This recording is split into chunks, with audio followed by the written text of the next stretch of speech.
Pemirsa, pihak BMKG memperkirakan Sumatera Selatan memasuki waspada curah hujan tinggi terhitung sejak tanggal 11 hingga 18 Maret 2025. Kepala Stasiun Meteorologi SMB 2 Palembang menghimbau masyarakat waspada terhadap potensi bencana hidrometeorologi.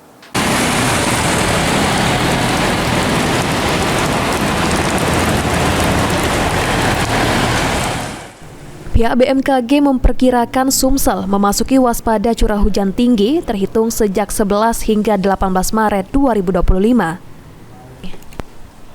Kepala Stasiun Meteorologi SMB 2 Palembang, Siswanto, menyampaikan, jika secara umum Provinsi Sumsel saat ini memasuki status waspada kondisi cuaca ekstrim dan beberapa kabupaten kota berpotensi mengalami puting beliung, terutama saat memasuki di bulan April dan Mei atau di musim peralihan.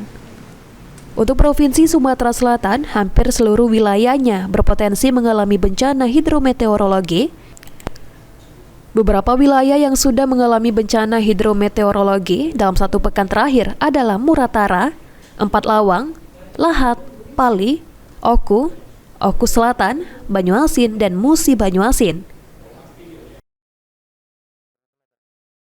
Ya, barangkali menegaskan kembali, untuk saat ini memang kondisi cuaca ekstrim itu di Kota Palembang secara khusus dan secara umum di Sumatera Selatan ya, ini masih perlu diwaspadai karena memang kita masih berada di musim penghujan. Tentunya beberapa dampaknya itu salah satunya seperti hujan dengan intensitas sedang dan lebat, bahkan barangkali di beberapa kabupaten kota itu masih ada potensi untuk angin kencang maupun puting beliung.